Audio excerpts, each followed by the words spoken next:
નમસ્કાર મિત્રો, D farmer ચેનલમાં તમારું સ્વાગત છે। દેશ, દુનિયા અને ગુજરાતના તાજા, મોટા અને સૌથી મહત્વના સમાચાર જાણીએ તે પહેલા ચેનલમાં નવા છો તો ચેનલને જરૂરથી સબસ્ક્રાઇબ કરી દેજો। ભાજપના ધારાસભ્યોની દાદાગીરી। ધર્મેશસિંહ વાઘેલાએ કહ્યું, ભાજપ સિવાય કોઈ વાત કરશે તો તેને સીધા કરી નાખીશું। મહારાષ્ટ્રમાં ઓટો ડ્રાઈવરોને મરાઠી શીખવશે મુંબઈ મરાઠી સાહિત્ય સંઘ। પરિવહન મંત્રીએ કહ્યું, સરકાર તૈયાર કરશે અભ્યાસક્રમ। કોંગ્રેસ નેતા પવન ખેરાને ગુવાહાટી હાઈકોર્ટનો ઝટકો। આગોતરા જામીન આપવાનો કર્યો ઇનકાર। ખંભાળિયામાં આપને મોટો ઝટકો। ઉમેદવાર રાહુલ ધારાણી સવારે રેલીમાં અને સાંજે ભાજપમાં જોડાયા। નીતિન ગડકરી અને તેમના પરિવારને જાનથી મારી નાખવાની ધમકી। નાગપુરના આયુષ અગ્રવાલ વિરુદ્ધ કેસ દાખલ। 60% મોંઘવારી ભથ્થું લાગુ કરવાનો સરકારે જાહેર કર્યો આદેશ। 1 જાન્યુઆરીથી મળશે બાકીની એરિયર અને વધેલું ભથ્થું। ભારત અને ન્યૂઝીલેન્ડ વચ્ચે થશે ઐતિહાસિક ફ્રી ટ્રેડ એગ્રીમેન્ટ। સોમવારે કરાર પર થશે હસ્તાક્ષર। વેપારમાં આવશે તેજી। જૂનાગઢમાં ગિરનારના સંરક્ષણ માટે સાધુ સંતોની મહાગરજના। બજારો બંધ રાખીને વેપારીઓ પણ જોડાશે। રાહુલ ગાંધીએ કહ્યું, બંગાળ કંઈ મમતાની જાગીર નથી। વધતા ધ્રુવીકરણને કારણે બીજેપીને મોકો મળ્યો। શિક્ષણ ક્ષેત્રે સૌથી મોટો બદલાવ। હવે 10+2 નહીં પણ 5+3+3+4ના ફોર્મ્યુલાથી ભણશે વિદ્યાર્થીઓ। ગેનીબેન ઠાકોરના ગંભીર આક્ષેપ। પોલીસ ધાનેરાથી અમદાવાદ સુધી દારૂની ગાડીઓનું પાયલોટિંગ કરે છે। કરોડોના હપ્તા પણ મળે છે। ભારતને નર્ક કહેવાની ટ્રમ્પની લવારીનો ઈરાને આપ્યો જવાબ। કહ્યું, ક્યારેક ભારત આવીને જુઓ તો ખબર પડે। ગુજરાત હાઈકોર્ટનો ઐતિહાસિક ચુકાદો। ફિક્સ પગારદારોને 6% વ્યાજ સાથે લઘુત્તમ વેતન ચૂકવવાનો આદેશ। ગાંધીનગરમાં લોખંડી બંદોબસ્ત। ચૂંટણી પૂર્વે પોલીસ એક્શન મોડમાં। 2500થી વધુ જવાનો અને ઉચ્ચ અધિકારીઓ તૈનાત। આમ આદમી પાર્ટીને મોટો ઝટકો। સાંસદ રાઘવ ચડ્ડા, સંદીપ પાઠક અને અશોક મિત્તલ આપ છોડીને ભાજપમાં જોડાયા। બારમતીમાં અજીત પવાર વિરુદ્ધ કાળો જાદુ અને અઘોરી પૂજા કરાઈ હતી। એનસીપી નેતાએ કર્યા સનસનીખેજ દાવા। આપના ધારાસભ્ય ચૈતર વસાવાને હાઈકોર્ટની રાહત। ડેડિયાપાડામાં પ્રસાર માટે પ્રવેશની મંજૂરી। ભાવનગરના કુંભારવાડામાં હીરા સોલંકીનો ઉકાર। કહ્યું, કેન્દ્રમાં બેઠેલા 2 ગુજરાતીઓ ત્યાંથી નાળિયેર ફેંકે છે એટલે મોટા કામો થાય છે। અમેરિકા દ્વારા લીલી ઝંડી મળ્યા પછી ખામેની રાજવંશનો થશે નાશ। ઇઝરાયેલી સંરક્ષણ પ્રધાન। ગદ્દારી કરી પંજાબના લોકો માફ નહીં કરે। રાઘવ ચડ્ડા સહિત 7 સાંસદોએ હાથ છોડતા સાંસદ સંજયસિંહ ભડક્યા। ખેડૂતોને પડતા પર પાટું। યુદ્ધની અસર ગુજરાતના ખેતરો સુધી પહોંચી। ડીએપી ખાતરની ભારે અસર। પેટ્રોલ અને ડીઝલના ભાવ પ્રતિ લીટરે 120 રૂપિયાને પાર કરશે। 1 અઠવાડિયામાં ભાવ વધવાની ધારણા। મોંઘવારીનો ડામ અને પાણીની અછત। સુપર અલ્નીનો નામનો કુદરતી પડકાર। ભારતીય અર્થતંત્ર માટે મોટી ખતરાની ઘંટી। ટ્રમ્પનો રિટર્ન ગિફ્ટ પ્લાન। ઈરાન યુદ્ધમાં સાથ આપનારા દેશોનું ગુડ લિસ્ટ અને વિરોધ કરનારાઓની બેડ લિસ્ટ તૈયાર। બદ્રીનાથ ધામના કપાટ ખુલ્યા। જય બદ્રી વિશાલના નાદ સાથે ગુંજી ઉઠ્યું ઉત્તરાખંડ। 25 ક્વિન્ટલ ફૂલોથી કરાયો ભવ્ય શણગાર। ભારતમાં ઓનલાઈન ગેમિંગ માટે ઐતિહાસિક કાયદો। 1 મે 2026થી લાગુ થશે નવો નિયમ। યુઝરો થશે વધુ સેફ। સરહદી જિલ્લાઓમાં ફરી સાયરન વાગશે। રાત્રે બ્લેકઆઉટ કરાશે। ભારતના 2 રાજ્યોમાં સિવિલ ડિફેન્સ મોક ડ્રીલ। અમદાવાદમાં ઇન્સ્ટાગ્રામ સ્ટોરી મુદ્દે લોહિયાળ ખેલ ખેલાયો। જોહારપુરામાં 19 વર્ષીય યુવકની શરીરના ઘા ઝીકીને કરી હત્યા।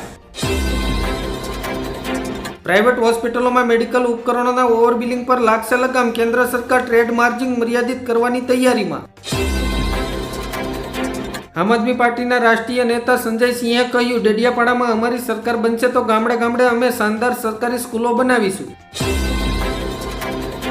ઈરાને યુએસ નાકાબંધી તોડી $900 મિલિયન તેલ વહન કરતા 34 ટેન્કરો હોર્મુઝથી રવાના થયા। ઈરાન યુદ્ધથી વિશ્વની સૌથી મોટી કોન્ડમ કંપની હચમચી ગઈ છે। હવે કિંમતોમાં 30%નો વધારો કરવાની તૈયારી કરી રહી છે।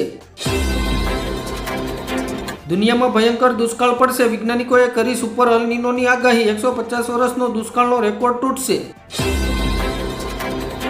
પહેલા પવિત્ર સ્નાન કરાવતો પછી લોજમાં લઈ જઈ શરીર સાથે રમતો નાસિકથી વધુ એક બાબાની કરતૂત સામે આવી. બાબા વેગાની આ ભવિષ્યવાણી સાચી પડી તો સોનું જોવા આંખો તડપશે. મધ્યમ વર્ગ માટે તહેવારો અને લગ્ન પ્રસંગ માટે સોનું ખરીદવું બનશે સપનું. રાજસ્થાનના ચિત્તોડગઢ જિલ્લામાં આવેલું સાનવલિયા શેઠ મંદિરનો ખજાનો 4 દિવસની ગણતરીમાં જ દાનની રકમ 31 કરોડ રૂપિયાને વટાવી ગઈ. 7 ટર્મના સાંસદે ભાજપ નેતાને લાફો માર્યો. ચૈતર વસાવાની પત્નીએ કર્યો દાવો. મનસુખ વસાવાએ આપી પ્રતિક્રિયા. પશ્ચિમ બંગાળમાં હુમાયુ કબીરના કાફલા પર પથ્થરમારો. મતદાન મથકો બહાર છૂટી લાકડીઓ ઉડી. દુનિયાનો વધુ એક બર્મુડા ટ્રાયેંગલ જે 124 જહાજોને ગળી ગયો. 2500 વર્ષ જૂનો કાટમાળ મળ્યો. સુરતમાં ઈવીએમ ચેકિંગ સમયે જ બખેડો. 14 મત નાખ્યા અને મશીનમાં 18 મત બતાવ્યા. પાલનપુરમાં જોરાવર પેલેસથી કોર્ટને જગાણા ખસેડવા સામે વકીલોની 7 દિવસની હડતાલ. નાયબ મુખ્યમંત્રી હર્ષભાઈ સંઘવીના રોડ શો પૂર્વે રાજકોટ ભાજપના ચાણક્ય ગણાતા નીતિનભાઈ ભારદ્વાજ એક્શન મોડમાં. દર્દીઓના જીવ બચાવતી એમ્બ્યુલન્સમાં કાળા કામ. યુવતી અને 2 યુવકો વાંધાજનક સ્થિતિમાં પકડાયા. સોમનાથ મંદિર સહિત જિલ્લામાં પરવાનગી વગર ડ્રોનનો ઉપયોગ કરવા પર પ્રતિબંધ. પશ્ચિમ બંગાળમાં ભાજપના નેતાને ટોળાએ દોડાવીને માર્યા. જીવ બચાવવા નેતાજીએ ઊભી પૂંછડીએ ભાગવું પડ્યું. કુદરતના સફાઈ કામદાર ઝરખનું સુરેન્દ્રનગરમાં આગમન. જિલ્લામાં 25 જેટલી સંખ્યા નોંધાઈ.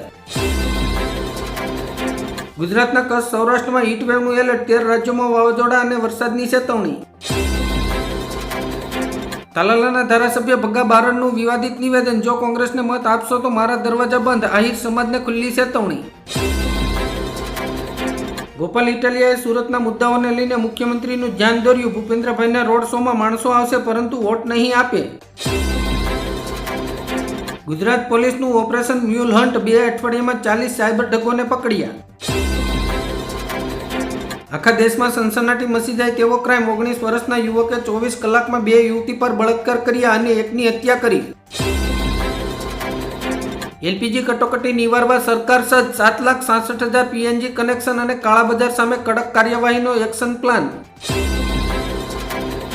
વડોદરાના માર્ગ પર ઇલેક્ટ્રિક યુગનો પ્રારંભ. પીએમ ઈ બસ સેવા હેઠળ શહેરને મળશે 250 અત્યાધુનિક ઈ બસો. સાંજે 5 વાગ્યા સુધીમાં સપરફાડ મતદાન. બંગાળમાં 89% અને તમિલનાડુમાં 82% વોટિંગ નોંધાયું. અમદાવાદ મુંબઈ બુલેટ ટ્રેન પ્રોજેક્ટમાં ટ્રેક નાખવાનું કામ તેજ. જાપાનીઝ ટેકનોલોજીથી તૈયાર થઈ રહ્યો છે હાઈ સ્પીડ રૂટ. યોગી આદિત્યનાથે જશે ભાજપનો ચહેરો. નીતિન નવીને યુપી વિધાનસભા ચૂંટણી અંગે આપ્યા મોટા સંકેત. પોરબંદરમાં 200 મીટરની ત્રિજ્યામાં બૂથ ઊભું કરવા ઉપર મૂકવામાં આવ્યો પ્રતિબંધ. 2 દિવસની અંદર શેરબજારમાં 1600 પોઈન્ટનો કડાકો. રોકાણકારોના લાખો કરોડો સ્વાહા. બ્રિટનમાં 2008 પછી જન્મેલા બાળકો તમાકુ ખરીદી શકશે નહીં. જનરેશન બેન કાયદો બંને ગૃહમાં પાસ. 1 જાન્યુઆરી 2027થી લાગુ થશે. ભાજપ માટે ભયના સંકેત. વડોદરા વોર્ડ નંબર 16માં કોંગ્રેસની વિજય સંકલ્પ રેલીમાં દબંગ મધુ શ્રીવાસ્તવની એન્ટ્રી. ડિગ્રી કાગળનો ટુકડો. એઆઈનું નોલેજ જરૂરી. ગૂગલ અને માઇક્રોસોફ્ટે ભરતી નિયમોમાં ફેરફાર કર્યા. અંકલેશ્વર ખાતે હાઈવે પર માંડવા નર્મદા ટોલ ટેક્સ બૂથ પર ગેરકાયદેસર નાણાંની વસૂલાત થતી હોવાનો હોબાળો. હર્ષ સંઘવીએ કહ્યું કોંગ્રેસ કે આપ આવશે તો નવરાત્રી રાત્રે 12 વાગ્યે બંધ કરાવશે. તેમને સરખા કરવા મારે ગાંધીનગરથી આવવું પડશે. તાત્કાલિક ઈરાન છોડી દો. તેહરાન સ્થિત ભારતીય દૂતાવાસે જાહેર કરી એડવાઇઝરી. ફરી યુદ્ધના સંકેત. ગુજરાતમાં ગરમીનો પ્રકોપ. આગામી 7 દિવસ યલો એલર્ટ. તાપમાનનો પારો 43 ડિગ્રીને પાર પહોંચવાની સંભાવના.